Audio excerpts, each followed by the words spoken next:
اعزاز چودھری صاحب، آپ کا کیا خیال ہے جو مشاہد حسین سید صاحب نے جو ہسٹری بیان کیا ہے، اس کی روشنی میں اگر دوبارہ آئی ایس آئی اور را جو ہیں وہ اگر ایک دوسرے سے تعاون کا سلسلہ شروع کریں تو کیا کوئی کامیابی حاصل ہو سکتی ہے؟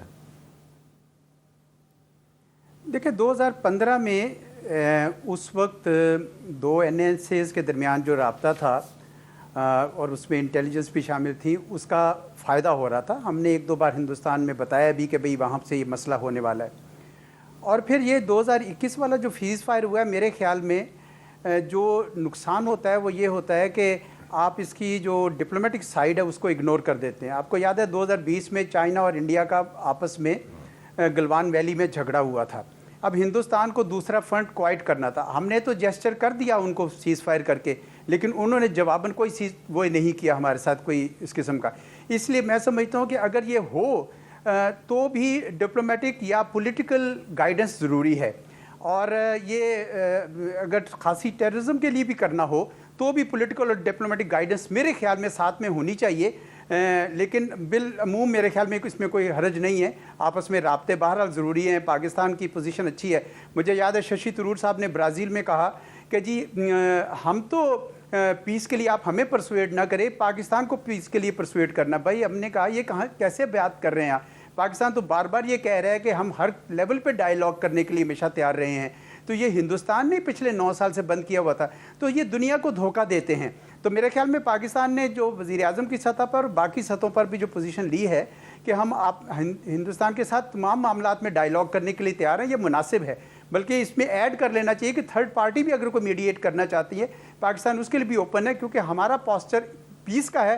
انڈیا کا پوسچر جو ہے وہ ہیجمونک ہے، اور اس لیے ابھی تک یہاں پہ خطے میں امن نہیں ہو رہا. آپ کہہ رہے ہیں کہ را اور آئی ایس آئی کے درمیان کوآپریشن قابل عمل ہے بشرطے کہ اگر اس کے ساتھ سیاسی عمل بھی، یعنی ان کی کم از کم گائیڈنس ضرور ہو. اچھا مشاہد صاحب، ہم زیادہ دور نہیں جاتے. یہ 2022 میں جنرل باجوہ اور جنرل فیض نے مودی صاحب کے ساتھ جو بیک ڈور چینل کھولا ہوا تھا، تو انہوں نے مودی صاحب کے 4 روزہ دورہ پاکستان کا ایک اہتمام کیا، جس سے کہ فارن آفس بالکل لا علم تھا. اور جب شاہ محمود قریشی صاحب کو پتہ چلا تو پھر انہوں نے فارن آفس میں ان کو بلایا، آرمی چیف کو، D G I S I کو، ان کو کہا ہمیں تو بتائیں نا کیا ہے.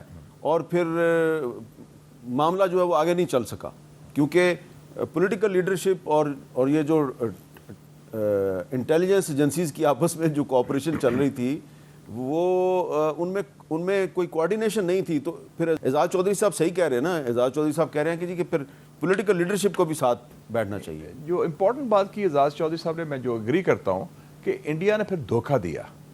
دیکھیں نا، آپ کو یاد ہے اس وقت بریفنگز ہو رہی تھیں، اور جو انہوں نے کہا، میرا اس وقت وہ بھی ویو تھا کہ ہندوستان نے مجبوراً پاکستان کی منتیں کی ہیں سیز فائر کے لیے، کیونکہ ان کو چین سے مار پڑی ہے گلوان میں کب ہوا تھا؟ مئی جون 2020 کو، اور اچھی طرح مار پڑی تھی کافی، اور وہ شیک اپ ہو گیا تھا ہندوستان. اور 2000 اسکوائر کلومیٹر ٹیریٹری بھی چائنا نے لے لی تھی خاموشی سے، اور انہوں نے کوئی شور نہیں مچایا.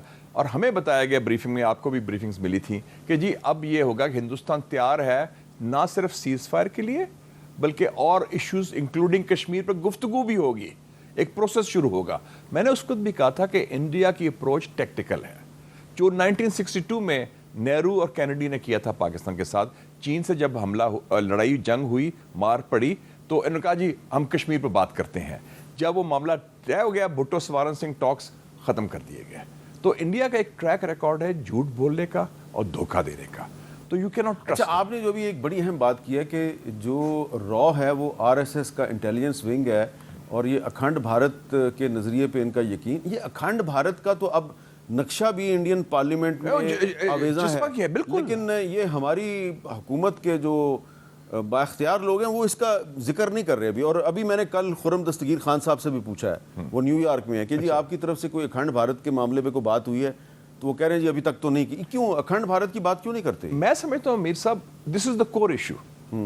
بنیادی ایشو یہ ہے کہ جو اس وقت حکومت ہے ہندوستان کی، وہ نہ صرف مذہبی انتہا پسند ہے، وہ ریاستی دہشت گردی پر یقین رکھتی ہے، اور ان کا کنٹرول نیوکلیئر ویپنز پر ہے. اور ان کی سوچ اکھنڈ بھارت کیا نقشہ ہے؟ Pakistan, Afghanistan, Myanmar, central Asia,